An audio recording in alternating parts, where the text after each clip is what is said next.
la bonne nouvelle, bien-aimé, pour que tu puisses aller l'annoncer, il faut que toi-même, bien-aimé, que tu sois né de nouveau. Alléluia. Personne ne peut aller voir, personne ne peut aller parler de Jésus si il n'est pas né de nouveau. Pourquoi? Parce que tu ne le connais pas. Donc, celui qui connaît Jésus, c'est celui-là qui va aller annoncer sa venue. Alléluia. Donc, si tu ne connais pas Jésus, tu ne peux pas aller parler de sa part. Parce que tu ne l'as pas rencontré. Parce que tu ne l'as pas connu. Alléluia. Amen. Et même si tu l'as connu, il faut que quelque chose puisse te pousser à aller parler de sa part. Alléluia. Amen. Il est écrit, c'est poussé par l'Esprit que les hommes ont su parler de la part du Seigneur. C'est poussé par quoi? Par l'Esprit. Donc sans cet Esprit, les gens ne pouvaient pas aller annoncer Jésus. Les gens ne pouvaient pas aller parler de la part du Seigneur. Le verset que nous venons de lire, Jésus est en train de faire promesse aux apôtres qu'ils puissent rester à Jérusalem et attendre le Saint-Esprit. Si Jésus a dit qu'ils puissent attendre le Saint-Esprit, c'est parce qu'ils savaient que s'ils allaient annoncer Christ sans le Saint-Esprit, la mission allait échouer. Donc il fallait que quelqu'un qui connaît bien Jésus puisse leur accompagner. Il fallait un morceau de Christ en eux pour qu'ils aillent annoncer Jésus. Alléluia. Amen. Si vous lisez dans Jean ou dans Luc, vous verrez que quand Pierre a régné Jésus, c'est parce qu'il n'avait pas encore l'Esprit. Alléluia. Tous ceux-là qui ont honte de Christ, tous ceux-là qui ont honte de l'Évangile, ils ne connaissent pas encore Jésus. Si aujourd'hui, tu as honte ou tu as peur d'annoncer Jésus chez un ami, chez un frère, chez une sœur, chez un oncle, une tante, c'est que tu ne connais pas encore Jésus. Alléluia. Amen. Parce que il va arriver le moment où tu devras montrer ta position. Pierre était arrivé à un moment où il devait montrer sa position. Mais il a fait quoi? Il a renié. Alléluia. C'est pour dire quoi? Sans le Saint-Esprit, les apôtres n'allaient pas aller jusqu'au bout de leur mission. C'est pourquoi Jésus leur a dit, attendez le Saint-Esprit. Alléluia. Amen. Alléluia. Amen. Parfois, tu peux avoir le Saint-Esprit, mais tu n'as pas le courage. Alléluia. Amen. Tu peux avoir le Saint-Esprit, mais tu n'as pas le courage d'aller évangéliser. Là, c'est encore un autre combat. Alléluia. Donc, les apôtres, Jésus leur a donné comme promesse. Il dit que je vais vous envoyer mon esprit. Alléluia. Il dit que vous serez mes témoins à Jérusalem. Et partout dans le monde. En Judée, partout. Vous serez quoi? Mes témoins. Bien-aimés, mais pour être témoin de Christ, il faut pouvoir le connaître. Celui qui connaît mieux Christ pourra bien décrire Jésus chez un païen. Alléluia. Amen. Alléluia. Amen. Si vous lisez à partir Actes chapitre 2, vous verrez que le Pierre qu'on a connu dans les évangiles, il est totalement différent. Alléluia. Bien-aimé, quand le Saint-Esprit vient dans ta vie, toutes tes faiblesses, alléluia, toutes tes faiblesses deviennent des potentiels. Amen. Alléluia. Tout ce qui faisait en sorte que tu ne puisses pas mettre un pied devant pour aller évangéliser, devient de potentiel pour toi, pour aller parler de la part de Jésus. Amen. Bien aimé, Jésus ne travaille jamais avec des faiblards. Alléluia. Jésus ne travaille pas avec des faiblards. Pourquoi je dis pas avec des faiblards? Parce que quand tu es faiblard et que tu as marché avec Jésus, tu n'es plus faiblard. Donc tu es obligé d'aller annoncer l'évangile. C'est l'ordre, c'est la promesse qu'il a dit. Pour que toi et moi, nous puissions maintenant parler de la part du Seigneur, il a fallu que des gens puissent se sacrifier.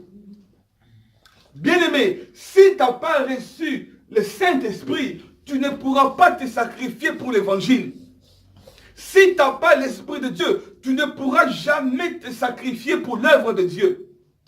Quand tu es rempli du Seigneur bien-aimé, il n'y a rien qui va s'opposer à toi. Rien qui va s'opposer à toi. Alléluia. Tu auras toujours... Donc quand il y a un problème, les problèmes seront des opportunités pour toi pour parler de la part de Jésus. Alléluia. Donc tous les problèmes qui peuvent t'arriver, imagine que tu te retrouves comme Joseph en prison. Pour toi, c'est l'opportunité de parler de la part du Seigneur. Alléluia. Amen. Donc, quand tu es un disciple de Jésus et que tu es rempli du Saint-Esprit, cela veut dire que tout bon moment ou mauvais moment qui t'arrive, tu dois annoncer Jésus. Amen. Alléluia. N'annonce pas Jésus seulement quand tout va bien dans ta vie. Ne parle pas de Jésus seulement quand tout va bien chez toi. Même quand tout va mal, bien aimé, parle de Jésus. Alléluia. Même si tes poches sont trouées, même si tu n'as pas mangé, même si tu n'as pas de vêtements bien aimés, parle de Jésus. Alléluia. L'évangile n'est pas conditionné, bien aimé. Alléluia.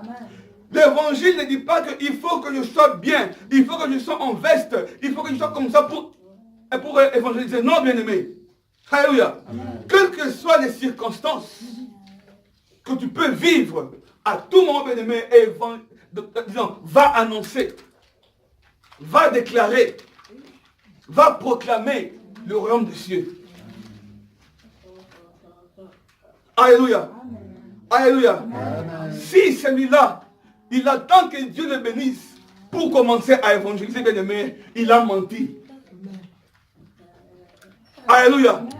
Tu as menti. Si tu attends pour être béni après évangéliser, tu as menti. Alléluia. L'apôtre Paul, dans le bonheur et dans la souffrance, il a évangélisé. Il a prêché Jésus.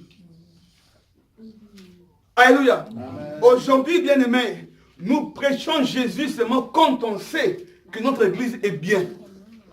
On prêche Jésus seulement quand on sait que non, on a beaucoup d'argent dans le compte. Alléluia.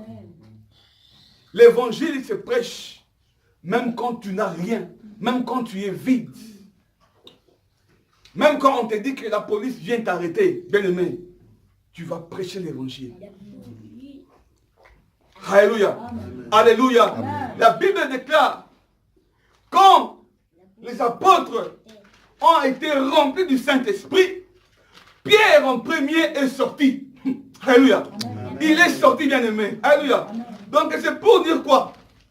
Il n'avait plus peur des gens qui recherchaient les apôtres pour les tuer. Alléluia. Amen.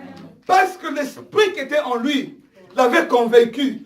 Puisque tu as Dieu en toi. Alléluia. Même si tu meurs aujourd'hui, tu iras au paradis. C'est lui qui va annoncer Jésus. Il n'a pas peur de la mort. Amen. Alléluia. Amen. Si tu vas parler de Jésus, bien-aimé, sois sûr que la vie éternelle t'appartient. Alléluia. Amen. Alléluia. Amen. Alléluia. L'apôtre Paul savait, quand il ira à Rome, c'est là où il va mourir, bien-aimé. Alléluia. Amen. Jésus savait que quand il va aller à Jérusalem, c'est quand il va mourir. Imagine un peu, combien de gens, ils savent que quand ils vont partir là-bas, ils vont mourir. Ils disent que non, Seigneur, je vais redresser le chemin, j'y rentre. Pourquoi? Parce que là-bas, il y a mes ennemis et ils vont me faire du mal. Bien aimé, même si là où il y a des ennemis et que Dieu t'envoie là-bas, vas-y. Vas-y, vas-y. Prêche la parole.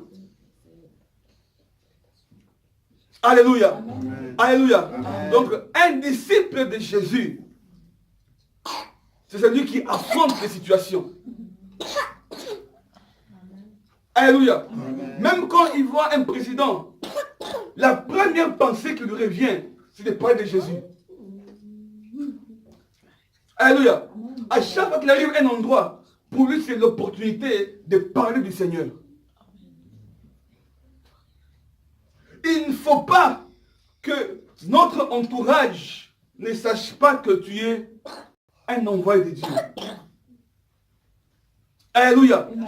Parfois, tu peux vivre avec des personnes, mais ils ne savent pas que tu es un homme de Dieu ou une femme de Dieu. Tu deviens comme Pierre qui se cache. Alléluia. Amen. Alléluia. Amen. Alléluia. Amen. La Bible déclare ceci. Quand ils ont été remplis du Saint-Esprit, ils ont commencé à faire des exploits. Écoutez, il y a une révélation. Vous savez que si tu ne vas pas évangéliser, tu ne verras pas les signes et prodiges. Quelqu'un dit Amen. Amen. Les signes et prodiges se trouvent dans l'exercice de l'évangile. Alléluia. Donc si tu n'es pas au four et moulin, tu ne verras pas les résultats du travail. Alléluia. Donc si tu ne travailles pas, tu ne verras pas les résultats. Alléluia. Amen. On t'a prophétisé que tu feras des miracles, que tu feras ça et ça et ça et ça. Mais pour arriver à ça, bien-aimé, tu dois partir. Tu dois quitter ta zone confortable, là, tu dois quitter, aller annoncer Jésus. Alléluia. Amen. Paul, Pierre, ils ont vécu les signes et prodiges, c'est quand ils partaient. Alléluia. Ils ont guéri.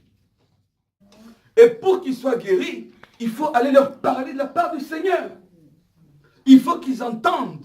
Il faut qu'ils écoutent la parole de Dieu. Il faut qu'ils entendent, qu'ils t'écoutent. Alléluia. S'ils ne t'écoutent pas, s'ils n'entendent pas, bien aimés, ils ne seront pas guéris. Ils ne seront pas sauvés. C'est pas juste. Il est écrit, hein, voici les signes qui accompagneront quoi? Ceux qui auront cru en mon nom. Il n'y aura pas de signes du moment que tu ne parleras pas de Jésus. Tu ne m'as pas entendu. Il n'y aura pas de signes pour toi du moment que tu n'iras pas parler de Jésus. Amen. Les signes ne vont pas tomber du ciel comme ça, bien aimé. Les signes se trouvent dans le travail, dans l'exercice. Alléluia. Amen. Tu dis que Seigneur, moi, je serai prophète. Moi, je serai une grande évangéliste. Moi, je serai un pasteur bien-aimé. Tu vas être évangéliste de la bouche. Un pasteur de la bouche. Mais les signes, les dons, les miracles, tu ne vas pas les vivre. Pourquoi? Parce que tu n'annonces pas Jésus. Parce que tu ne sors pas de ta zone confortable pour aller parler de Jésus. Comment est-ce que les gens sauront que Jésus est encore vivant si toi tu ne sors pas? Alléluia. Amen. Les gens pensent que Jésus est mort parce qu'on ne leur prêche pas Jésus. Parce qu'ils ne rencontrent pas Jésus en route. Bien aimé, tu es Jésus quand ils te rencontrent. Alléluia. Amen. Alléluia. Amen. Sache que à chaque fois que tu marches, que tu rencontres quelqu'un qui est souffrant dans le cœur ou physiquement, et que tu commences à annoncer Jésus, bien aimé, automatiquement, spirituellement, tu deviens Jésus pour lui. Alléluia. Donc, le royaume des cieux est près de lui. La Bible dit ceci, hein. Jésus a dit, si vous ne me croyez pas, croyez au moins à mes œuvres. C'est pour dire quoi? Parfois, quand tu vas aller évangéliser, les gens, ils ne vont pas te croire, ils ne vont pas t'accepter. C'est pourquoi Jésus a dit que les signes seront là. Imagine un peu, bien-aimé. Imagine un peu. Le roi Philippe, il a une maladie incurable. Alléluia. Une maladie incurable. Et Dieu te fait grâce que tu sois devant lui. Et tu sais bien, et on sait qu'il ne reste que 6 mois à vivre. Alléluia. Bien-aimé, mais puisque tu as Jésus en toi, bien-aimé, mais puisque tu connais ta mission sur terre, puisque tu connais les dons ou la grâce que tu as, tu peux le sauver. Amen. Peut-être, quand tu lui diras que Jésus t'aime, ça ne va rien le faire. Mais les signes, les prodiges que tu vas faire sur sa vie, ça va le convaincre automatiquement. Amen. Alléluia. Amen. Alléluia. Amen. À l'époque, dans l'ancienne alliance, ce sont les prophètes et le roi étaient comme ça. Alléluia. Amen. Si c'était un roi païen, il avait des féticheurs ou des voyants. Alléluia. Amen. Donc, il ne pouvait pas régner sans la révélation. Oh, les machika. Alléluia. Il ne pouvait pas marcher, conduire son pays sans la révélation. Il ne pouvait pas attaquer un pays sans la révélation. Amen. Il ne pouvait pas avoir une stratégie sans la révélation. Amen. À chaque fois que les rois en Israël devraient attaquer, ils vont consulter le Seigneur. Alléluia. Amen. Qu'est-ce que Dieu a dit? Est-ce qu'on va gagner? Est-ce qu'on va perdre, bien-aimé? Alléluia. Amen. Alléluia. Amen. Bien-aimé, faisons que notre génération, que nous puissions impacter les dirigeants de ce monde. Amen. Alléluia. Amen. Non, tu ne me crois pas. Alléluia. Amen. La Bible déclare, Pierre et Jean, ils ont rencontré un paralytique devant. Je peux dire devant l'église. Bien aimé, il y a beaucoup de paralytiques dans l'église, mais qui ne sont pas sauvés, qui ne sont pas guéris. Pourquoi, bien aimé? C'est vrai, il n'y a rien contre le fait de leur parler de Jésus. Alléluia. Mais où sont les œuvres? Où sont les signes? Où sont les signes? Et où est ta foi? Alléluia. Amen. Ne prêchons pas Jésus sans la foi. La Bible déclare ceci. Ils ont dit à l'homme là qui était paralytique, ils ont dit que nous, on n'a rien du tout. Nous, on n'a rien du tout, bien-aimé. Bien-aimé, attends-toi, bien-aimé, que tu n'as rien du tout. Amen. On n'a que Jésus à présenter au monde. Amen. On n'a rien du tout. La Bible déclare ceci, que l'humanité attend avec un ardent désir la révélation de quoi? Des fils de Dieu. L'humanité attend toujours jusqu'à présent, elle ne fait qu'attendre la révélation. Elle ne fait qu'attendre.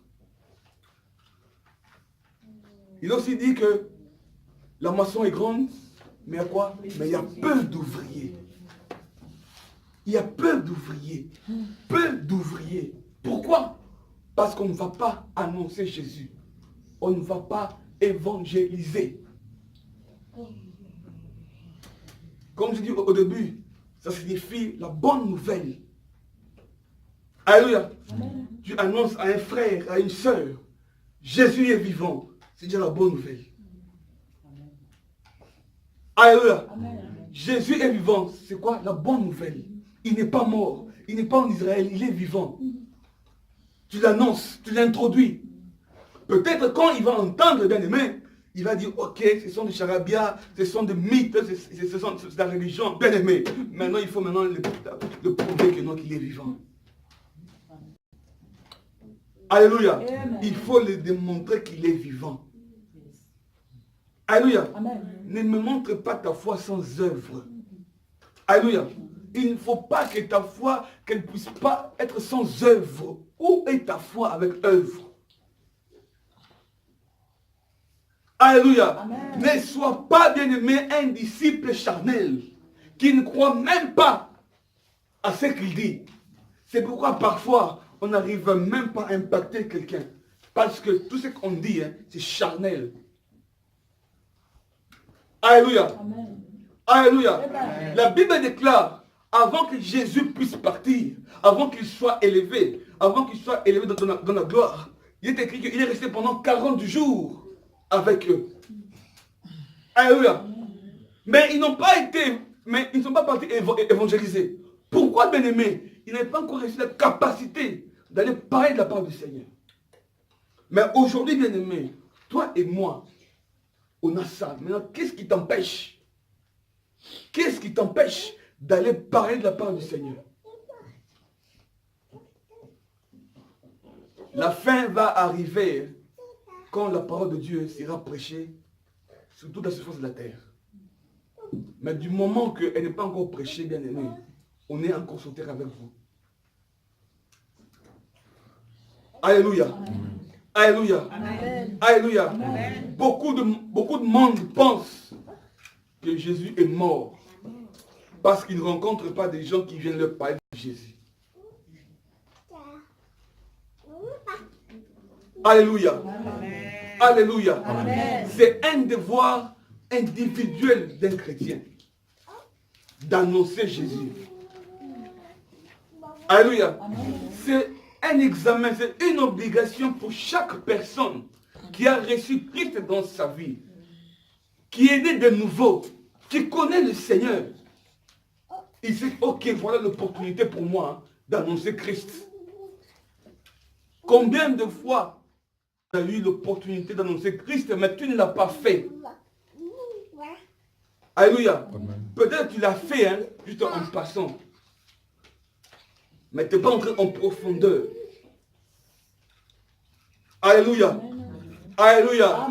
Bien-aimé, écoute, souvent tu n'arrives pas à parler à ton environnement ou à ton entourage de Jésus, hein, parce que tu n'as pas le temps d'intimité avec Jésus. Alléluia. Tu n'as pas le temps en prière, tu n'as pas le temps à passer avec lui. C'est pourquoi parfois tu n'arrives pas. Tu n'as pas ce courage-là d'aller annoncer Jésus. Écoute, si tu es chaque jour avec Dieu, si tu es chaque jour avec ses bien-aimés, si tu le pries, si tu crées une intimité avec Jésus, tu sauras qu'il est présent et qu'il va t'aider à l'évangéliser. Alléluia. Alléluia. Dieu m'a fait grâce avec la parole de connaissance, la prophétie. Qu'est-ce qui se passe? Moi, souvent, quand je veux, même pas quand je veux évangéliser, quand je vais en route, je vois des gens et je commence à demander à Dieu qu'il me parle par rapport à leur vie. Alléluia. Parfois, pas forcément pour aller leur évangéliser. Je veux juste que Dieu m'informe de leur vie. Et si il arrivait que l'opportunité arrive, je commence maintenant à faire quoi? À leur parler de leur vie. Alléluia. C'est pourquoi l'apôtre Paul dit que je désire que tout le monde aspire au quoi? Au don de prophétie. Alléluia. C'est aussi un outil pour toi de faire quoi? D'aller évangéliser quelqu'un. Au boulot, j'ai évangélisé 2 personnes. À travers quoi? À travers la prophétie, les signes. C'est ça la prophétie, les signes, les miracles. Ne sois pas un chrétien sans fruit. Alléluia. Les fruits sont les signes là, ce sont les dons là. Maintenant, comment tu veux que les gens puissent te sucer, puissent se manger de ces fruits là? Tu es un arbre qui a des fleurs, mais qui n'a pas de fruits. Au Congo, il y a l'arbre de manguier. On sait que chaque saison, la mangue va sortir. Mais le jour qu'il n'y a pas de mangue, cet arbre-là, on ne va plus appeler ça, disons, un manguier. Ce serait un autre nom. Il y a beaucoup d'entre nous, on n'a pas de fruits. On s'appelle avocatier, mais on n'a pas d'avocat. On s'appelle manguier, mais il n'y a pas de mangue sur cet arbre-là. Alléluia. Il faut que quand tu plantes, quand Jésus vient planter l'arbre ou le manguier dans ta vie, il faut que les gens, que lui-même puisse goûter de ce manguier-là. Maintenant, toi, chaque saison, on ne voit pas de mangue. Chaque saison, on ne voit pas des avocats. Chaque saison, on ne voit pas des goyaves. Vous connaissez des goyaves? On ne voit pas ça. Chaque saison, on n'a pas de raisins. Pourquoi? Tu es desséché, ta terre est desséchée. Tu ne nourris pas ton arbre, tu ne nourris pas la terre là où tu as planté cet arbre. C'est pourquoi, bien-aimé, il nous est demandé, alléluia, il est écrit ceci, mais vous recevrez une puissance, le Saint-Esprit survenant sur vous, et vous serez mes témoins. Bien-aimé, tout celui qui a l'Esprit de Dieu, il est témoin de Christ. Tu n'as pas entendu? Tout celui qui a l'Esprit de Dieu, il est témoin de Christ. Où ça? À Jérusalem, en Chine, au Japon, en Chili, en Argentine, au Brésil, en Afrique du Sud. Tu seras le témoin de Jésus. Alléluia. Et quand tu seras un disciple confirmé aimé, quel que soit l'obstacle qui pourrait t'arriver, quel que soit le danger qui peut y avoir dans ce pays-là. Alléluia. Mais comme tu sais que Jésus est avec toi, comme tu sais que le Saint-Esprit est en toi, ça ne va rien te faire. Alléluia. Je vais finir avec Étienne. Alléluia. Bien-aimé, j'aime beaucoup Étienne. Jusqu'à la fin, bien-aimé, jusqu'à la fin, alléluia, jusqu'à la fin, bien-aimé, il a parlé de Jésus. Même quand on était en train de lapider, bien-aimé, il parlait de la part du Seigneur. Même quand il mourait, bien-aimé, il priait, bien-aimé. Pourquoi? Parce qu'il savait que, en mourant, en parlant de Jésus, j'entre dans ma gloire. Amen. Si tu veux vivre la gloire de Dieu, bien-aimé, si tu veux entrer dans la porte grandement ouverte pour toi par Jésus, tu dois parler de sa part. Il a dit que si tu as honte de moi, moi aussi j'aurai honte de toi. C'est pourquoi, bien-aimé, si tu veux entrer dans la gloire du Seigneur, si tu veux t'asseoir avec le Christ, bien-aimé, tu dois parler de sa part. Si tu ne parles pas de sa part, bien-aimé, tu ne vivras pas sa gloire. Tu n'auras pas ce trophée-là, tu n'auras pas de couronne de victoire ou de justice. Parce que tu as honte de lui. Que Dieu te bénisse. Nous sommes debout. Amen.